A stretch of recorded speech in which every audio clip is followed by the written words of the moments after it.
Hello, what's up guys, and welcome back to my channel. And for today's video, I want to share something that I've achieved over here. And what I've done is that I've drove here in Jakarta for the very first time. As you all know, Jakarta is very well known for their traffic jams. It's just a very good feeling to be able to conquer and being able to drive in such jams. I've also found out a couple of tips if you want to drive in Jakarta, especially as a foreigner. I think for locals you have no problem with it. Yeah, so I have about 5 tips to share with you if you want to drive in Jakarta. And if you were to see, I think there's a lot of cars over there.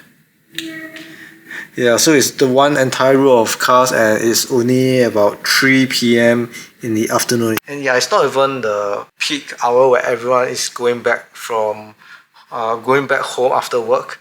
I have some footage of me driving and also a little bit of some footage of the road as well.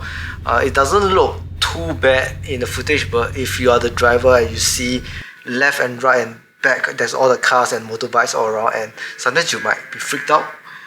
So yeah, I have 5 tips to share, especially if you're a foreigner that wants to drive here, and also like when do you drive.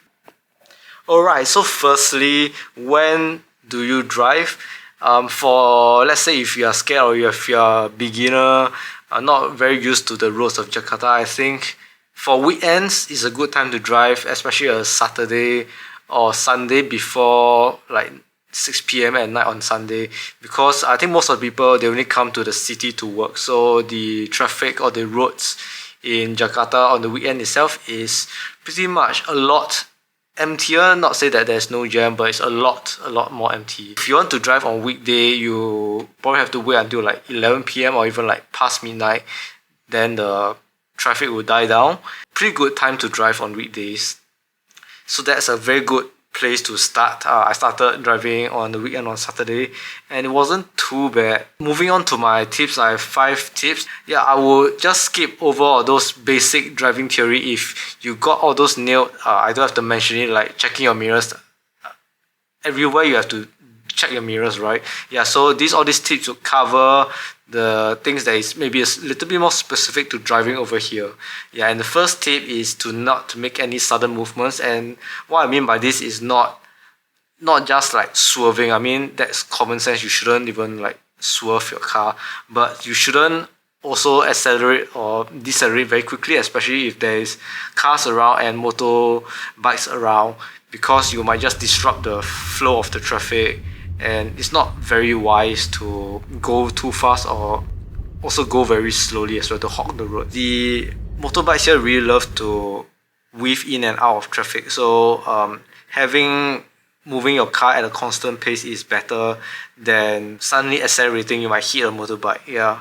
The second tip is, because the traffic is really very bad, don't be too entitled. You have to change your mindset. Don't be entitled to have the right of way, and always give way.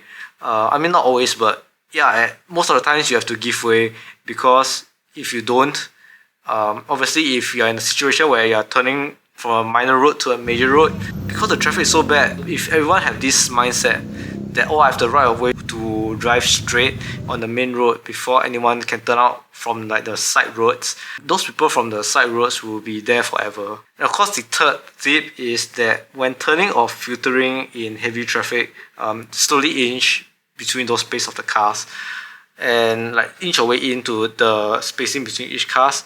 Unless that car or that driver somehow just want to keep that space tight, means it doesn't give you any space to cut in, then I guess you can forget about it. There's drivers like that, they just want to give way.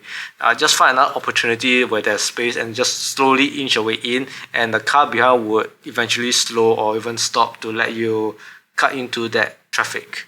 The fourth tip is to watch out for motorbikes, and this is very important. I've heard a number of accidents because of this, and mainly not because of the motorbikes weaving in and out of traffic, like between the cars, the left, right, or even like the front of the car, but some motorcyclists drive on the road like against traffic. So you never know, like if you want to make a U-turn, you don't expect a motorbike to be driving towards you when you U-turn. Yeah, so that is several like dangerous situations. You just have to look out for the motorcycles. It can be quite scary, but usually they will drive pretty slowly if they know that they are driving against traffic, right?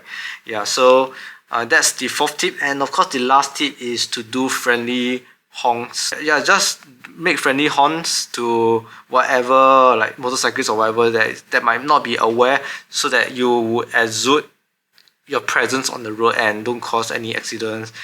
Yeah, sometimes they might be drivers there might be oblivious, and you just have to make some form of sound, yeah, so that they'll give way to you. And of course, this is the end. Do let me know if you had any experience driving in Jakarta or any stories.